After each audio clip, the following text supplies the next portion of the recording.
chroniqueur, il y aura aussi un invité mystère à découvrir, exactement comme dans l'émission. Ne ratez surtout pas ça. Mais d'abord, Cyril Hanouna qui a cartonné encore toute la saison sur D8. Bonjour Cyril Hanouna. Bonjour, comment ça va Juju? Eh ben, je suis en pleine forme, ravi de vous recevoir. Il ferait quoi sans vous, D8? Bah, il serait bien aussi, hein, je vais vous dire. Ah, Hein. vous croyez? Il pas besoin de moi, Oh, on va prendre quelqu'un d'autre. Ah ouais, Ah, sûrement. c'est vrai. Allez-y, il y a pas, vous savez, on n'est pas irremplaçable. Personne n'est irremplaçable. Donc, Sur D8, vous êtes un peu irremplaçable quand même. Vous représentez la moitié de la grille avec Touche pas à mon poste, avec toutes les émissions que vous produisez. Sans vous, il y a un problème quand même. si ça n'avait pas été moi, je suis sûr qu'il y aurait eu quelqu'un d'autre qui aurait fait aussi bien. Quand vous partez en vacances, il y a 2 ou 3 points de moins pour l'ensemble de la chaîne. Vous savez bien, D8, c'est Hanouna TV un peu quand même.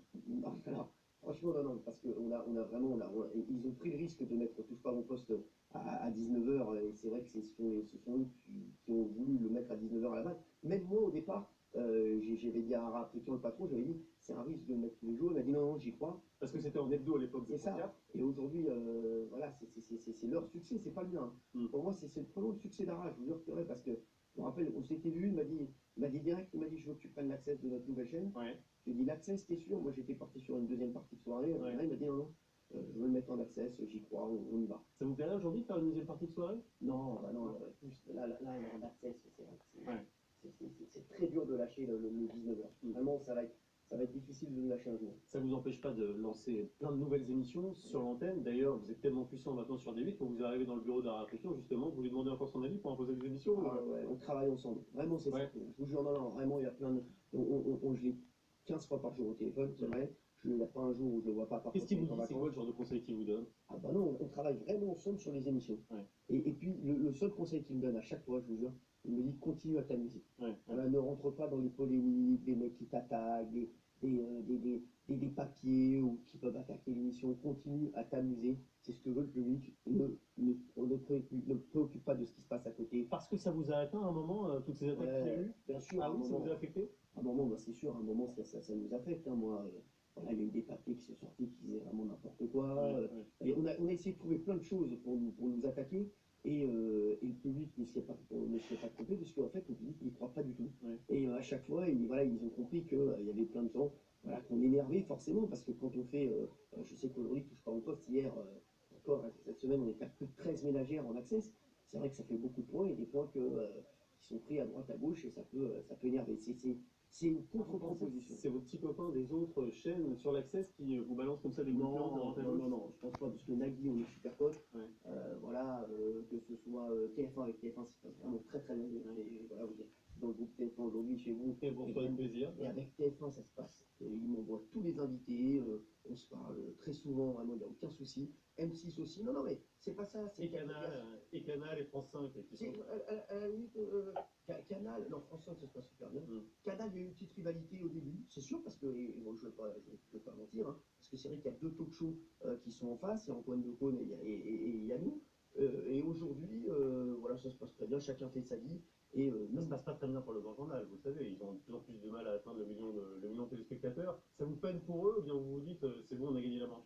On a gagné la bagarre. Nous, on avait un objectif, on ne parlait pas du grand journal ou d'autre chose, je vous jure. Hein. J'avais un objectif en début de saison, c'était vraiment qu'on soit le premier talk show en access. Ouais. C'était vraiment l'objectif, que ce soit devant le grand journal ou devant C'est Tabou, ou voilà, c'était l'objectif. Aujourd'hui, on est très heureux. Voilà, on est aujourd'hui, on est premier, avant c'est parce que 5 jours sur 5, hein, voilà. Mais le grand journal, je pense que c'est en train de s'installer. Après, bon, voilà. C'est en train de s'installer, le grand journal? Non, mais je pense que non. Je pense que mine de rien, il faut un travail de fond qui va payer un moment. C'est clair. Là, aujourd'hui, c'est vrai qu'ils ont baissé ces dernières semaines, il fait très très vite. Donc, forcément, il y a beaucoup moins de monde devant la télévision, il a pas vu. Vous avez dit il y a 2 ans, quand on nous pose c'était un peu mauvais choix. Est-ce que 2 ans plus tard, vous dites finalement.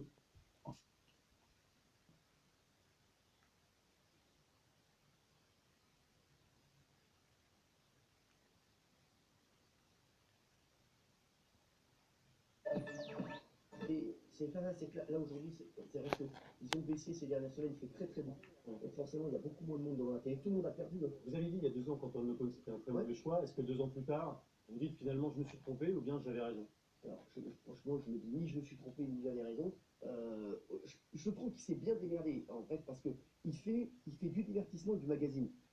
Et c'est en ça que j'avais dit que c'était une mauvaise idée. Moi, je pense qu'on fait du divertissement, vous faites que du divertissement, qu'on fait du magazine ou même de la politique, c'est un magazine quand même politique, en P1, en première partie du grand journal, c'est très compliqué de recevoir en P1 Manuel Valls et après d'avoir une autre casquette et d'être avec Gad Elmaleh et Michael Youn. Ouais. C'est un truc que moi je pourrais pas du tout faire par exemple. Et lui, il arrive à le faire, mais je pense que peut-être que le problème du grand journal, il est aussi là. C'est-à-dire qu'on ne peut pas faire 3 émissions dans une En une émission. seule. Voilà, il y a plusieurs émissions dans la même émission. Alors, parlons de vos émissions à vous. Vous avez parlé déjà des scores de Touche pas à mon pote. C'est vrai, quand on fait un bilan de cette saison, bah, encore une fois, hein, des records d'audience battus. Vous êtes en gros 1 200 000 si on fait une moyenne sur l'année. Ouais. C'est 100 000 de plus en gros que l'année dernière. 5,6% de part d'audience. Elle peut progresser jusqu'où cette émission? Vous nous avez donc dit que vous aviez cet objectif de devenir les numéros 1 en cette saison. L'objectif pour 2015-2016, c'est quoi? L'objectif pour 2015-2016, c'est vraiment d'être dans le top 3 de la ménagère de moins de 50 ans. Ouais. Voilà, sur les moins de 50 ans, Il vous reste qui à dépasser de ce point de vue-là? Hein, Il vous reste qui à dépasser bah, alors hier, on était numéro 3, bah, il nous reste France 2 et TF1. Ah, justement, est-ce que vous ne vous dites pas sur une autre chaîne, cette émission elle aura encore beaucoup plus d'ampleur, on toucherait un public beaucoup plus large? Ah bah c'est sûr, on se dit parfois que c'est vrai que si on avait une très grosse locomotive, parce que c'est vrai que ça joue aussi le programme qui est avant. Ouais. Aujourd'hui, nous, Touche pas au poste, ça démarre à 150 000, 200 000 téléspectateurs, parce que le programme qui est avant nous est à 200 000 téléspectateurs. Donc c'est vrai que si on avait une locomotive à 1 million, 1,5 million, on se dit parfois on pourrait faire beaucoup plus. Mais on est très heureux sur des 8 et c'est un vrai rendez-vous. C'est le rendez-vous, on a une liberté. Je ne sais pas si on aurait cette Liberté on là. aurait pu avoir cette liberté ailleurs. Ouais. Est-ce qu'il y aura des nouveaux chroniqueurs là en Oui. prochaine? Qui? Il y aura pas forcément des gens connus. Je vais comme voilà, on a fait émerger des gens comme Jean-Michel Maire, comme Thierry Moreau, comme Isabelle Morin-Bos, comme Gilles Verdès, Christophe Carrière. On va toujours garder l'ossature voilà, qui est en place, mais on va faire émerger de nouveaux journalistes télé. Voilà, Par exemple, vous avez des noms à nous donner? Il y a une fille voilà, que j'adore qui était chez Jean-Marc Morandini à la fois, qui s'appelle Émilie Lopez, qui est excellente, qui a fait les stars. Voilà. Qui va certainement nous rejoindre. Ouais. J'aimerais avoir une grande productrice de télé. Voilà, donc je cherche, voilà, j'en ai plusieurs noms en tête. Voilà, on a eu Gérard Louvain, peut-être le retour de Gérard Louvain aussi. Ouais. Ah bon? L'année prochaine, voilà, pourquoi pas. Il sera de retour en septembre. Et chez les femmes, c'est quoi les noms que vous avez en tête pour l'instant? Les femmes productrices, je veux dire? Oh, bon, pour l'instant, c'est assez secret. Bon, d'accord. C'est secret, mais bon, après, voilà, on va retrouver tous ceux qui Camille Combal sera là. Morandini? Jean-Marc Morandini, Il sera chroniqueur chez vous? je ne sais pas s'il sera chroniqueur chez moi, mais j'aimerais bien qu'il rejoigne le début. Oui, vous l'avez dit. Ouais, c'est une cause qui avance, parce qu'il est pas mal sur Énergie 12 pour l'instant. Il est sur Énergie 12, il est bien, puis il a beaucoup de production. Donc, je vais vous dire, quand je suis arrivé sur David, pour vous dire que c'est pas moi qui décide, j'avais dit ce qui serait là, c'est faire Jean-Marc à 18h et nous à 19h. Et là, voilà, j'aurais dit, voilà, ça serait une idée. Après, il y a Julien aussi qui veut faire les 18h tombés. Il y a Camille Combal qui a beaucoup de talent, Bertrand Chameroy, il aura. Ah oui, vous les sortez les talents, il faut les gérer. Après, il faut leur trouver des os à ronger. C'est ce que vous faites d'ailleurs. Ça sera quoi exactement ce jeu en quotidienne de Julien Courbet, donc qui se profile à 18h à la rentrée? Alors, non, ça ne sera pas un jeu. Hein. Je ne sais pas encore, voilà, ce sera plus un mag. Mais nous, on travaille sur un jeu. D'accord, il y aura un mag pour Julien Courbet de 18h à 19h. Ouais. Ça, c'est sûr. Après, ce sera à l'antenne à partir de septembre? Je sais pas encore. On est en train d'en discuter. Julien a envie de faire quelque chose. Voilà, on n'a pas encore le truc, mais c'est vrai que. Sur la conso, sur les arnaques? Non, plus sur la. D'accord. Mais pour l'instant, on n'y est pas du tout.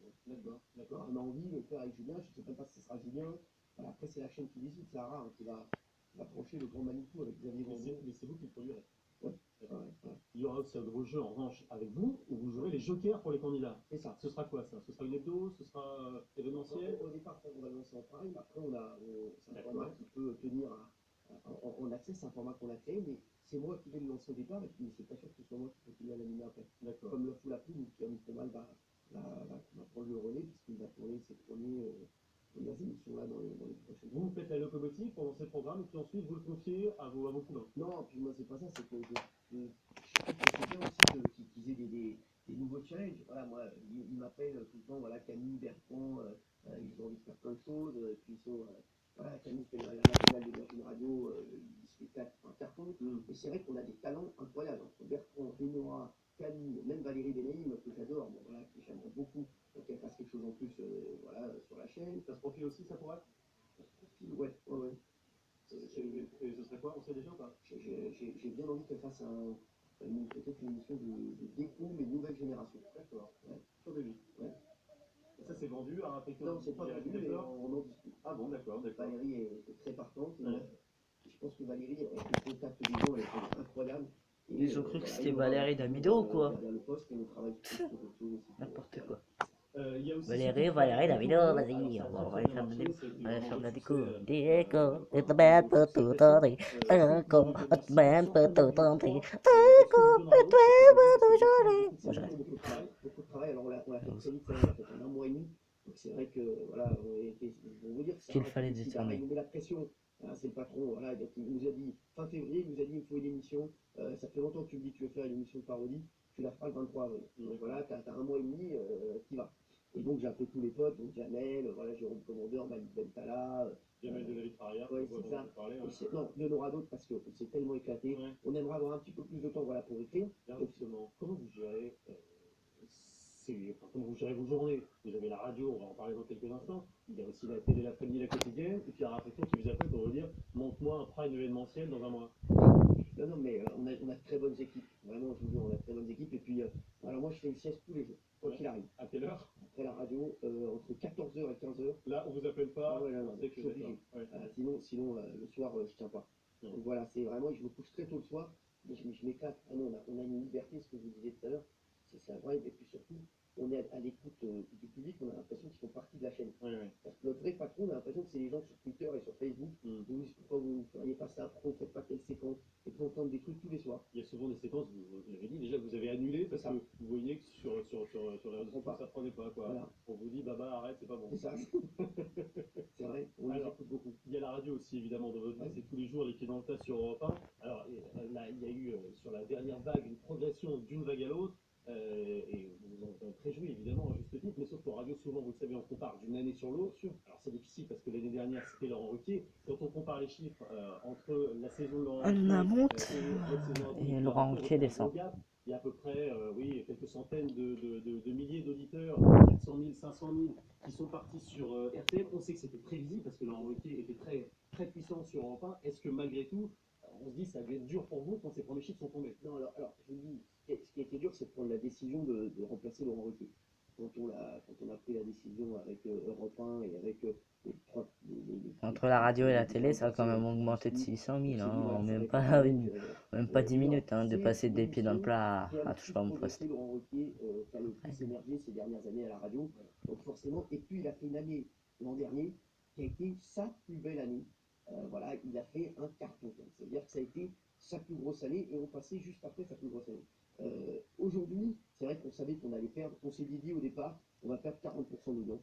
C'est ce qui s'est passé dès la première vague. Ouais. Aujourd'hui, on a 30%. Ouais. On a 30% d'audience, donc on a arrêté l'hémorragie. C'est ce qu'on voulait. Aujourd'hui, le truc qui est important, c'est qu'on a ramené de nouveaux auditeurs sur Europe 1. C'est les gens qui n'écoutaient jamais Europe 1 l'après-midi. Et c'est vrai que ce qui se passe, c'est que ça progresse tout le temps. Qu'est-ce que vous avez changé depuis le début de la saison? Parce que dans une interview, parce que dans Téléobs, Fabien Amias, vous avez un peu tapé sur les doigts, sous-entendu, votre émission, c'est pas des canulars téléphoniques, il faut se recadrer sur l'actu. Qu'est-ce que vous avez changé dans le fond? Non, alors au départ, c'est vrai qu'on faisait beaucoup de téléphones, et c'est vrai que c'était un peu. Il voulait que ça bouge beaucoup l'après-midi sur Europe 1. Nous, on voulait faire des canulars, mais pas énormément. C'est vrai qu'au départ, on était pris dans le truc, on faisait plein, parce que ça nous démarrait, ça prenait beaucoup de temps, donc beaucoup d'énergie. Donc derrière, c'est vrai que sur les infos, sur l'actu, les équipes de production avaient du mal à fournir. Aujourd'hui, on fait plus une émission de bande, on s'appuie aussi sur les forces vives d'Europe 1, c'est-à-dire qu'Alexandre Caral, le responsable politique, qui vient nous voir, il y a Olivier Pouls, que vous connaissez, spécialiste, ancien de LCI, spécialiste gastronomie, qui vient nous voir, il y a Axel de Tarlet sur l'économie, il y a Roland Pérez, donc voilà, qui viennent nous voir, ils nous amènent du fond, et nous, on va à nos tours, et je trouve qu'on a une très bonne formule, en tout cas, qui a l'air de plaire aux auditeurs. Vous serez présent à la rentrée sur de 16h à 18h30. Exactement. Sur le même format, le même horaire. Il y aura peut-être une petite surprise. Ah bon? Ouais. Et vous allez nous dire ce que c'est alors? Je ne peux pas vous le dire encore, mais voilà, on est en train d'en discuter avec les patrons d'Europe 1.